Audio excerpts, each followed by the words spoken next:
hocam. Merhaba. Hocam geçen programımızda bizimle diyet yapmamıza rağmen istediğimiz kiloları veremememizin sebeplerine dair çok önemli bilgiler paylaşmıştınız. Bugün sizden gün içerisinde hem metabolizmamızın dengede kalması hem de yaptığımız diyetlerin başarıya ulaşması için neleri tavsiye edeceğinizi öğrenmek istiyorum. Sizin de belirttiğiniz gibi bir diyetin başarısızlığıyla ilgili sebepleri daha önce konuştuk. Ama bir diyetin başarıya ulaşması için ya da gün içerisinde metabolizmamızın dengede olması için neler yapmamız gerekiyor dediğinizde akılda kalıcılığı sağlamak için 10 tane ana kuraldan kısaca bahsetmek istiyorum. Birinci kuralımız kahvaltınızı ya da yemeğinizi mutlaka belli bir sıra içerisinde, belli bir disiplin içerisinde tüketin. Buradan kastımız her seferinde söylediğimiz gibi öncelikle proteinleri veya kaliteli yağları menünün başında tüketmeye çalışmak. Sonrasında lifli gıdaları tüketmek,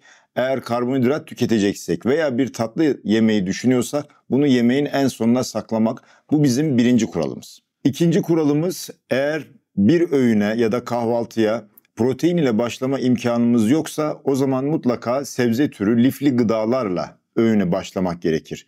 Aklımızda kalması gereken, prensip olarak aklımızda tutmamız gereken detay bir öğünde miktar olarak tükettiğimiz öğündeki gıdaların %30'unun yaklaşık %30'unun sebzelerden ya da salatalardan oluşur olmasına dikkat etmemiz gerekiyor. Üçüncü kural, bir prensip olarak genelde diyete başlayanlar hemen kalori saymaya veya adım saymaya başlıyorlar.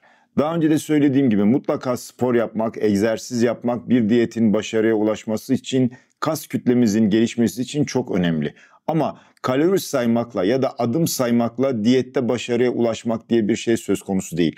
Mutlaka yapmamız gereken şey şu: protein alımı, dengeli yağ alımı ve sebzelerle desteklediğimiz bir öğün, karbonhidratların ise en sona bırakılması, kalitesiz şekerlerin tüketilmesini, atıştırmalıkların mutlaka programımızın, diyetimizin dışına çıkartılması gerekiyor. Dördüncü kuralımız, eğer kahvaltınızda neleri tüketelim, neleri bizim için daha çok tercih edersiniz derseniz mutlaka olabildiğince tuzlu gıdaları tercih etmemiz lazım. Tatlı gıdaları, karbonhidratlı gıdaları olabildiğince menünün dışına çıkartmak ya da en sona saklamak gerekiyor. Mesela bir peynirle başlayabiliyorsanız, bir yoğurtla başlayabiliyorsanız, bir yumurtayla başlayabiliyorsanız bu sizin için sağlıklı bir başlangıç demektir. Beşinci kuralımız, eğer herhangi bir şekeri tüketmeniz gerekiyorsa mutlaka bu şekerin olabildiğince kompleks bir şeker olması gerektiği. Yani ne kadar basitleşirse şeker bizim vücudumuzda onun metabolik dengeyi bozma, insülin deşarjının ani patlamalar yaparak tekrardan acıkmamıza yol açacak glikoz değerlerinin düşmesiyle ilişkili problemi tetikleme riski o kadar yüksek demektir. Dolayısıyla olabildiğince kompleks şekerleri tüketmek gerekiyor.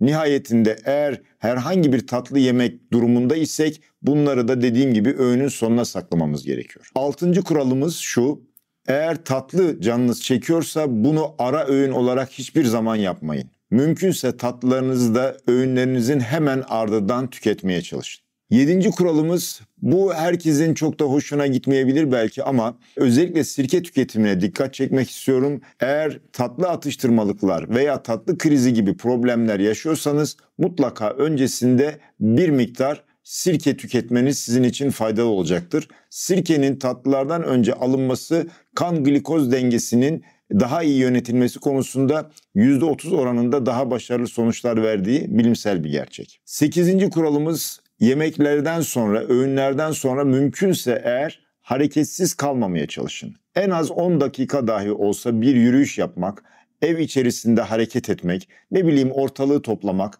ya da fırsat imkan veriyorsa, size böyle bir kolaylığınız varsa egzersiz yapabilmek sizin açınızdan mutlaka daha faydalı olacaktır. 9. kuralımız, eğer gece geç saatlerde canınız bir şeyler atıştırmak istemişse ya da mutlaka yeme ihtiyacınız doğmuşsa olabildiğince tuzlu şeyleri tüketmeye odaklanın. Kuru yemişler olabilir, bir miktar tuzlu salatalık ya da domates olabilir. Bu tür tercihler sizin açlık hissinizi bastırma konusunda size mutlaka yardımcı olacaktır. 10. kuralımız, bu da bence çok önemli bir kural.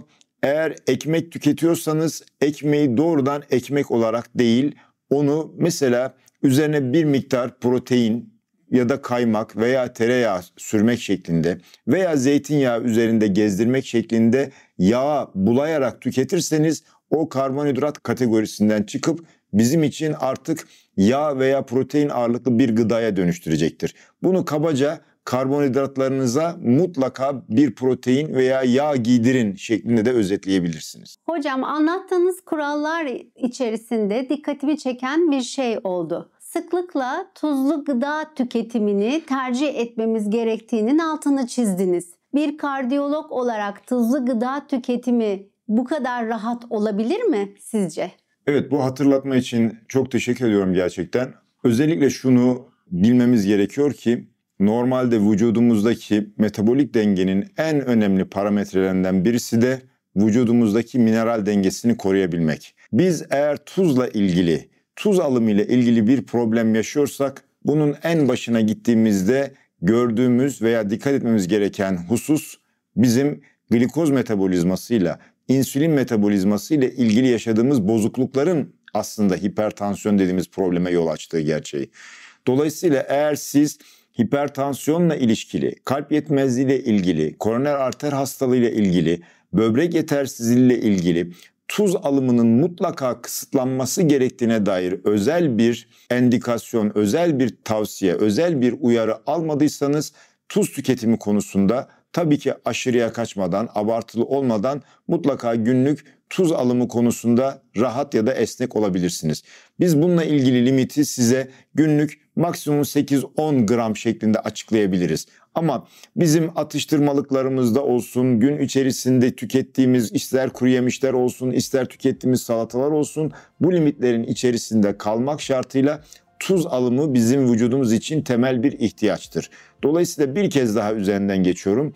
Eğer tuzun kısıtlaması konusunda özel bir endikasyon sizin için geçerli değilse, kalp yetersizliği, hipertansiyon ya da böbrek yetersizliği gibi bir probleminiz yoksa günlük tuz alımı konusunda 8-10 grama kadar rahat ya da esnek davranabilirsiniz. Hocam, çok teşekkür ediyorum verdiğiniz değerli bilgiler için. Ben teşekkür ederim. Takipçilerimizin kanalımıza abone olmasını, soru ve yorumlarla bizleri desteklemesini de özellikle rica ediyoruz.